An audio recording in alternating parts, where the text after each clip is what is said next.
الله ربي والإسلام ديني ومحمدا رسول الله ويقيني. Assalamualaikum warahmatullahi wabarakatuh. Sahabat beriman, dalam tengah-tengah invasi Israel ke Palestina, terjadi beberapa kejadian ajaib yang dialami oleh para pejuang Palestina. Tentara Israel terus melancarkan serangan militer mereka, terutama di wilayah Gaza. Kota ini sudah menjadi sasaran serangan Israel, menyebabkan ribuan Palestina kehilangan nyawa dan sekitar 13.000 orang terluka. Namun selama invasi yang berlangsung sejak 2008, banyak kejadian ajaib yang memberikan pertolongan dan bantuan kepada para pejuang dan warga Palestina. Mulai dari munculnya pasukan berpakaian putih hingga roket yang secara misterius mengenai pasukan Israel. Berikut adalah kejadian ajaib di Gaza yang terjadi di tengah konflik antara Palestina dan Israel yang kami rangkum dari berbagai sumber. 1. Senjata RPG. Pejuang Palestina secara ajaib mengenai tank Israel. Cerita ini disampaikan oleh seorang ketua mujahid Gaza kepada Ustadz Abdullah Zaid Abdurrahman. Dalam salah satu pertempuran, ketua mujahid Palestina memberikan arahan kepada pejuangnya untuk tidak menyerang tank Israel yang memasuki wilayahnya. Saat itu mereka hanya memiliki 6 senjata RPG. Senjata RPG adalah senjata peluncur roket yang ditembakkan dari bahu. Tiba-tiba senjata itu secara ajaib menembak ke arah tank Israel dan menghancurkannya. Mereka terkejut dan heran mengapa senjata mereka tiba-tiba berfungsi dan mengenai sasaran. Setelah kejadian tersebut, menemukan bahwa ke-6 senjata RPG itu tidak pernah digunakan. Pertanyaannya, siapakah yang sebenarnya menembak pasukan Israel? Kedua, pasukan berseragam putih di Gaza. Dalam salah satu TV Israel yang mewawancarai tentara Israel, menceritakan bahwa mereka melihat pejuang Gaza berpakaian serba putih. Pasukan berseragam putih ini ikut membantu para mujahidin Palestina. Pada suatu hari di penghujung Januari 2009, sebuah rumah milik keluarga Darduna yang terletak di antara Jabal Al-Qasib dan Jabal Al-Rais, tepatnya di Jalan Al-Karam, didatangi oleh sekelompok pasukan Israel. Semua anggota keluarga diminta untuk duduk di sebuah ruangan.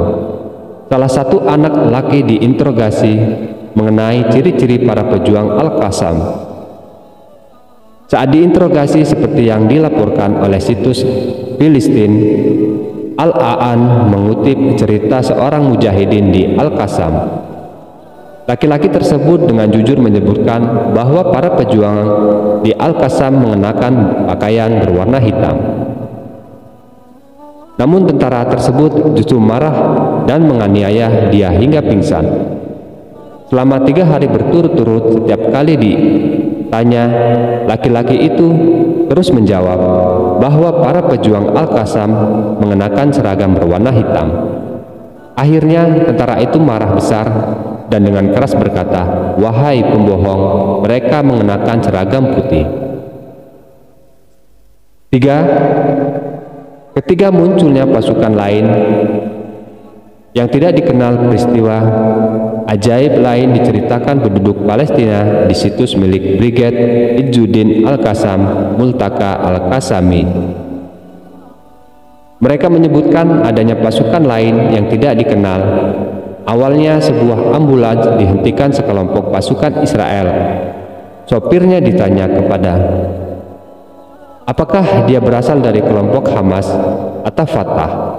Sopir itu menjawab, saya bukan kelompok mana-mana, saya cuma sopir ambulan. Akan tetapi tentara Israel itu masih bertanya, pasukan yang berpakaian putih di belakangmu tadi masuk kelompok mana? Si sopir pun kebingungan karena ia tidak melihat seorang pun yang berada di belakangnya. Saya tidak tahu jawaban satu-satunya yang ia miliki.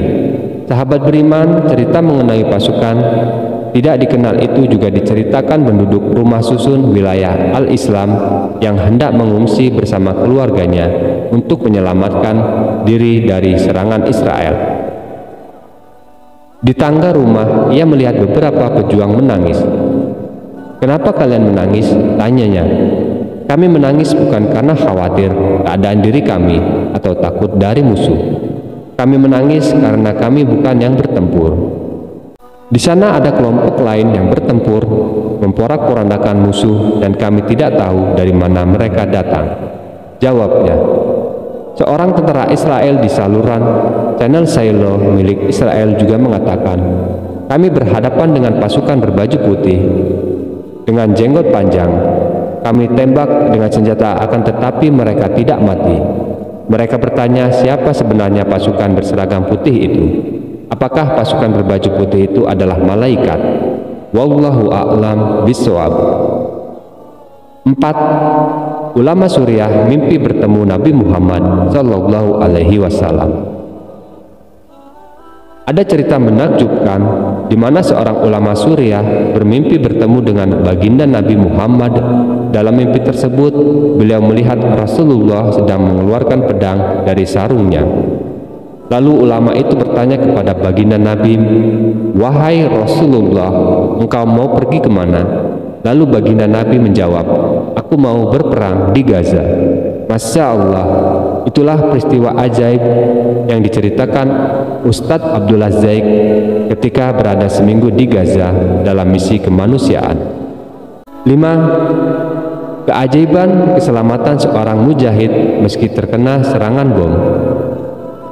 Cerita ini menceritakan tentang seorang dokter di Gaza yang merawat seseorang pasien mujahid Palestina yang terluka parah akibat serangan meriam Israel. Meskipun tubuhnya dipenuhi oleh serpihan peluru meriam, qadarullah, sang mujahid tetap masih hidup karena jantungnya tidak terkena serpihan tersebut. Setelah diperiksa, ternyata di dada sang mujahid terdapat mushaf Al-Quran yang telah diletakkan di dalam saku bajunya. 6. Cuaca ekstrim membatasi operasi militer Israel. Semua peristiwa adalah kehendak Allah, dan bila Ia menghendaki semuanya dapat terjadi. Beberapa hari lalu militer Israel gagal memasuki jalur Gaza, Palestina karena cuaca ekstrim yang melanda wilayah Israel. Badai pasir, banjir, dan cuaca buruk membuat pilot dan operator drone Israel kesulitan dalam mendukung operator militer mereka. Peristiwa ini juga dipercaya sebagai pertolongan Allah bagi Palestina. Sahabat beriman, melalui semua kejadian ajaib ini penting bagi kita untuk mengambil pelajaran bahwa keberanian dan keadilan selalu mendatangkan dukungan, bahkan dari yang tak terlihat dalam situasi yang sulit. Semangat manusia untuk bertahan dan mencari kebenaran adalah sumber keajaiban sejati. Semoga kisah-kisah ini menjadi sumber inspirasi bagi kita untuk terus berjuang untuk perdamaian dan keadilan di seluruh dunia. Mari kita berdoa agar masa depan membawa keselamatan dan persaudaraan bagi semua orang di wilayah Israel dan Palestina. Terima kasih telah menyimak, dan jangan lupa berbagi kisah agar pesan perdamaian dapat terus tersebar. Amin, amin ya Rabbal Alamin. Terima kasih. Wallahu a'lam bishawab. Akhirul kalam. Wassalamualaikum warahmatullahi wabarakatuh.